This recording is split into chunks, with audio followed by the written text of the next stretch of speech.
Hello, just woken up in the morning in a beautiful forest. I've got a nice hot cup of coffee in my hands, and last night we made our meal using our electric cooker. But I did use gas this morning for one thing. Not that I had to, that I chose to. So here is my final conclusions when it comes to induction cooking. Established in 1996, Forex Overland is the world's first global overland expedition channel.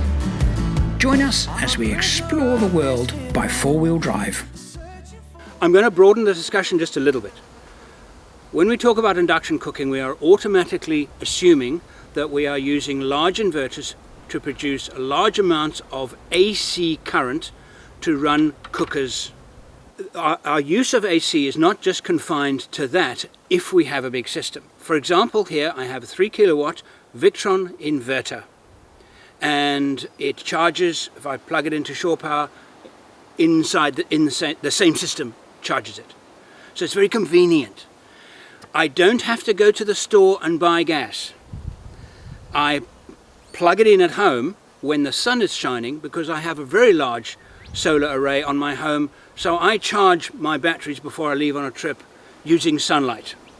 Of course, while I'm on a trip, I'm using the engine's alternator, and I'm also using solar blankets. So I'm using a combination of renewable and fossil fuels to recharge those batteries. I like the idea of using renewables when possible. I'm not a renewable nut. I just think it's the future. It is the future.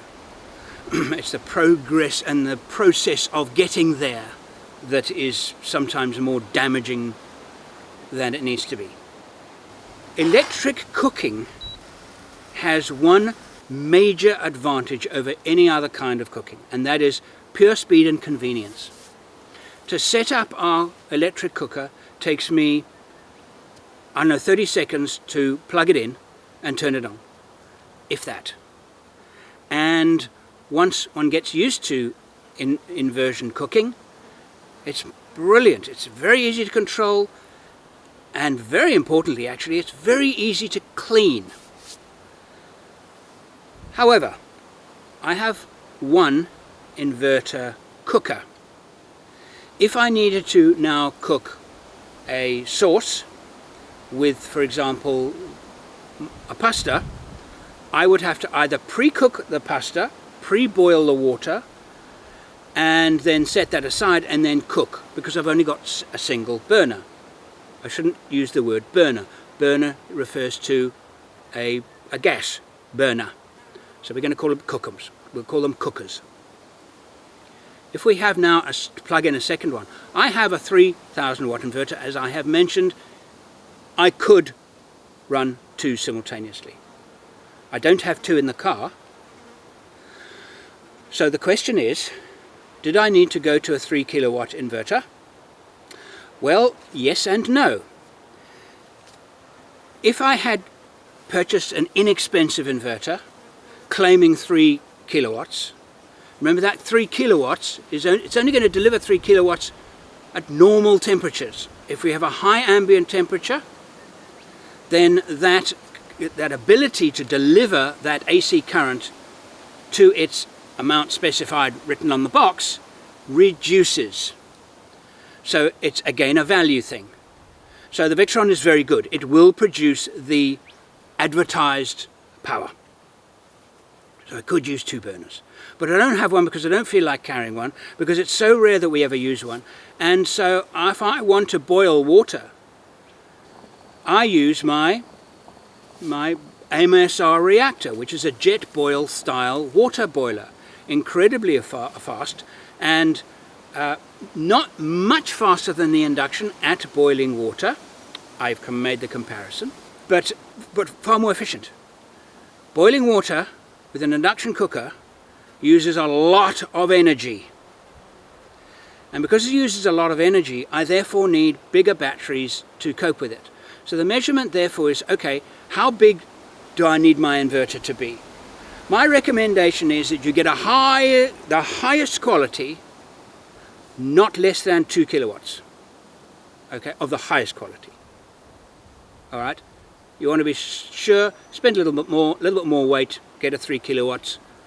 Really, you're not going to need more. I have even done a test with this inverter, and before we left on our Canning stock Range Rover trip, and we tested it, and we could do welding using this inverter, because it's such a good inverter. It could deliver the current, sustained current, enough for welding. I don't need to have a weld. I don't have a welding kit in my car. I don't actually need the 3 kilowatts. Doing what I'm doing, generally speaking, I don't need 3 kilowatts. But I would definitely need 2. Right. If I'm now cooking a lot with my burner, which is really nice because if it's windy, wind doesn't affect it at all. Incredibly easy to clean, which gas burners are not. Awful things to clean. But I need to find the energy somewhere, and I need to store it somewhere, and I need to find a means of getting the energy back. So because I can't drive to the gas, the hardware and buy gas, I have to recharge my batteries. So now I'm on my trip. I'm driving a reasonable amount. My alternator, I have 2 30 watts DC-DC chargers. Very efficient energy being transferred from the alternator into the battery. And the only efficient way of doing it is with direct charging. That's direct current to direct current charging. So that's an expense. You now are going to need a larger one. Now at the moment, with my current system in this vehicle, with the standard alternator in the Land Cruiser V8, I am at the absolute limit of the alternator's ability to do its job, because while it's driving there might be it might be raining, I've got my lights on, my DC-DC chargers are going flat out, I've got my amplifier going in the car, I'm listening to some music, that alternator is working flat out. Actually, at times the DC-DC chargers, being smart ones, may decrease the charge to the battery because of potentially overloading the alternator. It's sensitive to that, and there are cut-off systems. I don't want the thing to cut off. I might be just doing, today for example, I'm probably only doing about 60 kilometers. So that's not going to replenish probably all of the current that I've taken out, because we cooked last night. And of course, my fridge is running. Sorry, I'm rubbing my hands and things like that because there are a lot of mosquitoes around and they're trying to bite my hands. So I don't know for sure if I'm going to get the current back into the battery.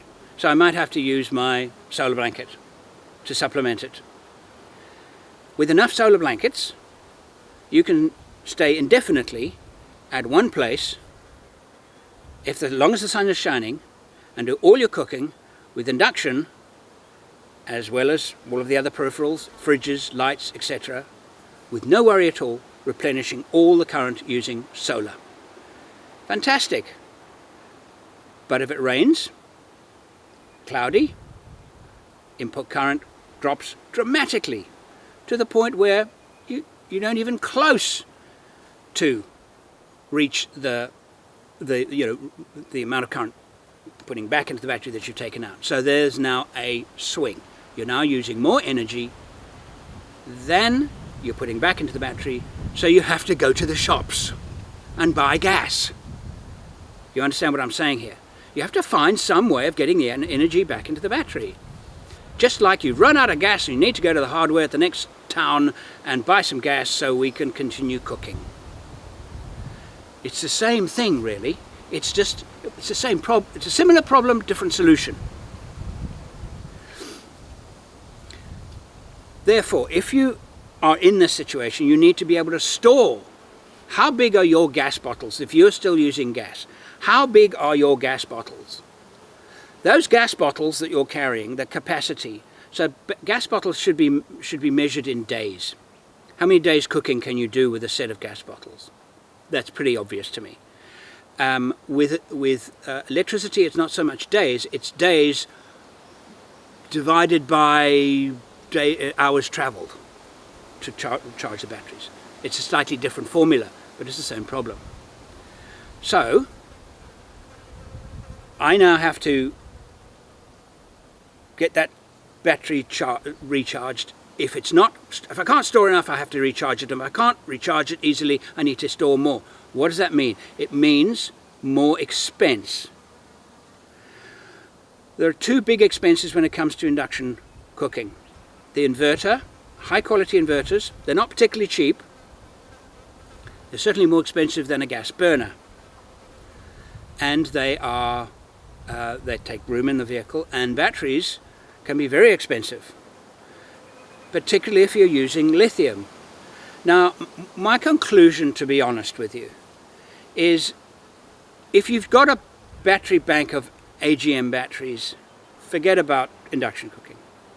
It's just that the batteries are just not suited to it. And the reason why the batteries aren't suited to it is that as a lead-based battery, as the current is drawn from it, its voltage drops. That's why you can use a voltmeter to get an idea of the state of a battery's charge, just by measuring the volt across the battery. You cannot do that with a lithium battery, because a lithium battery stays at optimal voltage right until it's 99% discharged, and only then will the voltage drop off, and it'll drop off very quickly.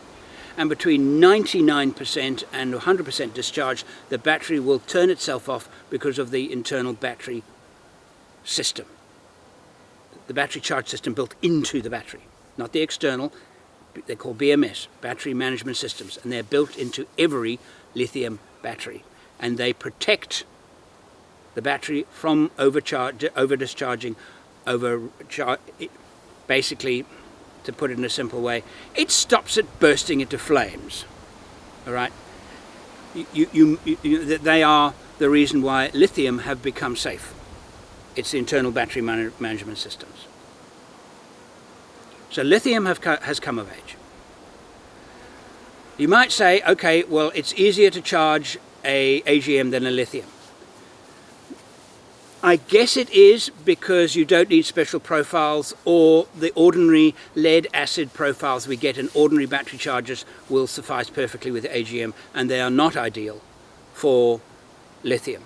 For example, if you put a lithium under the bonnet and charge it directly to the alternator, despite what some battery manufacturers claim, it's not a good idea. The high under bonnet temperatures will reduce your life of your battery. And one of the great things about lithium is they have a long life. You are diminishing that life by heating it up and cooling it down a lot underneath the engine bay. So, and because they're so expensive, you want the longest life. It's where their value doesn't look as bad as it. Look at the price and you go, it's really expensive. It's well over twice the price of an AGM. Well, it's going to last well over twice as long, and it's going to deliver well over twice the electric potential. Actually, it's about half the price of an AGM in real terms over time. But not if you put it underneath the engine bay. Then it isn't. And your alternator will never charge it properly. Now, this is quite complicated. Depends on the kind of alternator you have in your car. You have smart alternators, and it is quite complex. Let's put it again simply.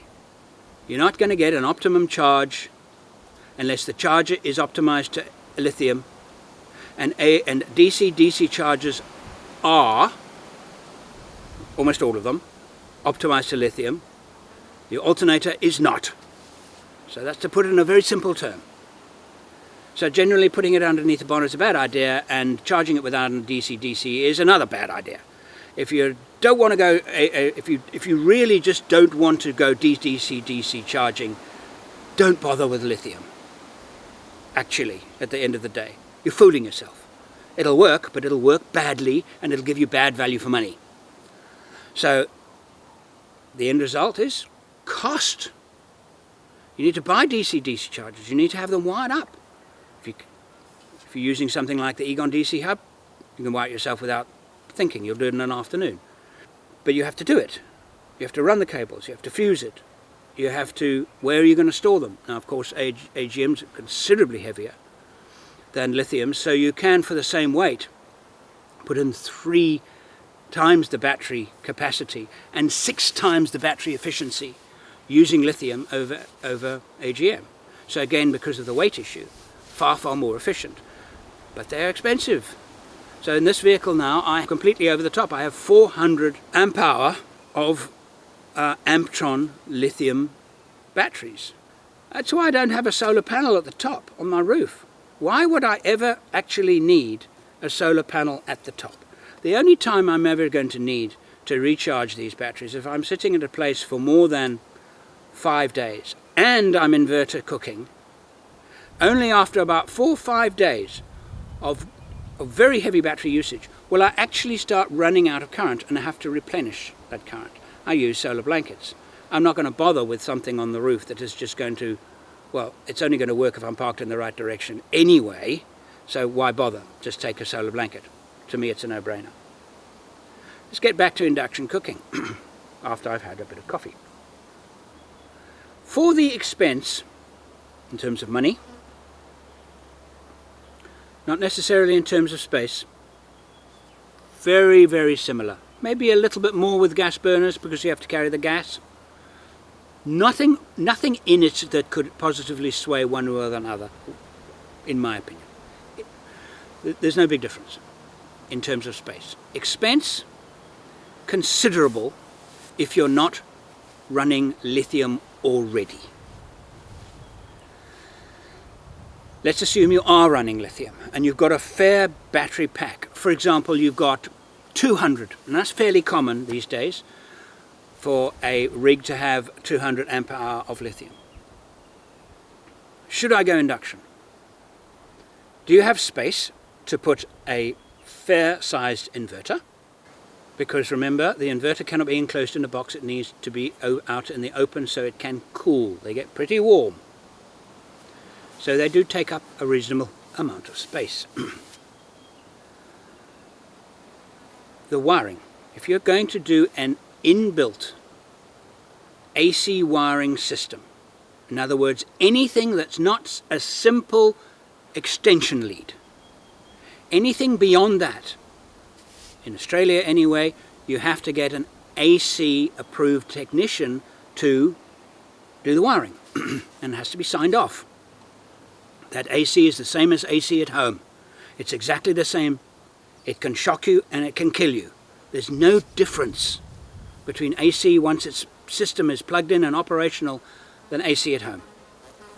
You have to have a system of, you need an earth trip basically, and this one has one. It has an override system that will trip in the event of an earth leakage. So it's safe. You do it yourself, is it going to be safe? You better know what you're doing, otherwise it's not safe. You might as well do your own work at home and risk your children's lives, even your life, from an electric shock because you don't know how to do it. It's a bad idea. Now I know in Australia we have laws. Fine, I'm not unhappy with that law. It's actually quite a good one. But in many other countries you can just do it yourself. You know how to do it. Get a Sparky to come and inspect your work. Really, your life is at stake. It's no different from home. All right. Expense. So that's expensive. You start getting people like that involved, it starts getting expensive. So we understand the expense in terms of battery space, capacity, buying the batteries, inverter, all the wiring. Now you've got it set up. Is it worth it? I cannot answer that because I still use gas. I have one burner and I used for cooking, for heating up this, I used my nice little pod coffee compressor thing which the inverter handles easily with my milk frother, and make myself a lovely cup of coffee. Gwynn's tea, I used a jet ball because it was more convenient. I could have, very easily, if my electricity system, because I actually have to take out my induction cooker and plug it in to get it working. It's not like a caravan where it might be set up. If it was set up, I would have boiled her water using an electric kettle, using the batteries. But I don't have it set up. So my choice of using gas or boiling her water using the inverter cooker was purely a matter of convenience. What's going to be quite faster and more convenient? I actually quite like my little gas boiler as well. So I kind of like it, but in terms of pure efficiency, not really any difference. So I could, as I am now, run my camp 99% of the time just with the inverter cooker, doing everything. But remember, I only have one. So what am I going to do if I need two and I don't have a fire, obviously? I'm going to need an alternative cooker. I could bring a second inverter cooker with me, or I could use my little water boiler and boil water for a pasta on my water boiler. It's very fast, very efficient, and works well. So I have chosen a hybrid system. Induction cooking there's nothing romantic about it. I mean, it's not a glowing coals, it's not even gas. It's kind of like you're at home in your own kitchen. But there are definitely advantages to that. And in terms of actually cooking, controlling the heat, good, bad, ugly, indifferent? Good. Good. It took some getting used to because it is different. It's not the thing that you would normally do on a stove, take the pan off, because your stove turns off if you do that. It's only thanks to the contact with the pan that it actually runs. So you've got to kind of rethink things a bit. So tell me something, in a camping environment where you're struggling with, because there's always wind when you're camping, almost always. Even now, it's not a lot of wind, but there is wind. Yeah. So managing your actual cooking and preparing the food, make a direct comparison if you were sitting here now with gas, electric. Electric, please. Electric, please. Yeah, for camping. At home, in my own kitchen, gas. No, we're talking every day of the week, but we're camping. We're camping. Electric. So funny how the world has turned, hey? Yeah. Well, there you have it. You see, I couldn't have answered that question. You like it now, don't you? Yeah, I do. You do. Yeah. The question is, would I do it again with this setup, as I am now? Would I go inverter cooking? And the answer is yes, I would. Because I actually think it's great. The convenience is fantastic. Really fantastic. The fact that it's easy to clean for me around a camp is a big deal. Yes, I would. I would do it again. But I'm not saying it's the be-all and end-all and you have to do it because it's so much better than cooking on gas. Yeah, in some ways it is.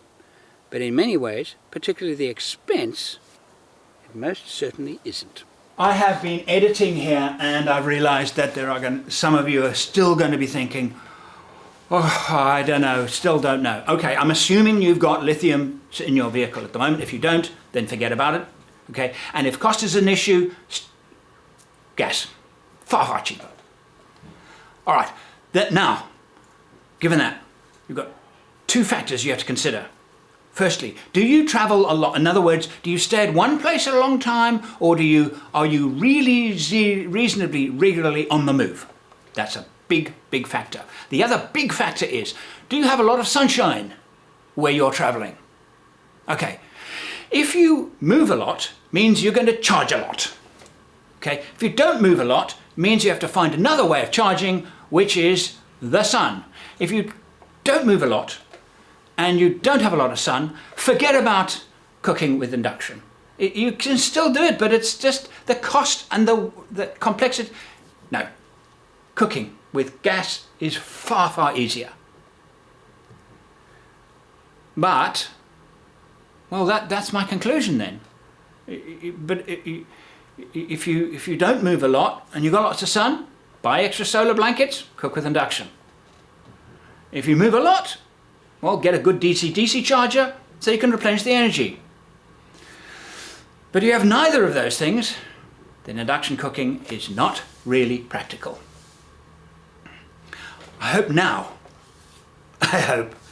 you can now come to a good conclusion.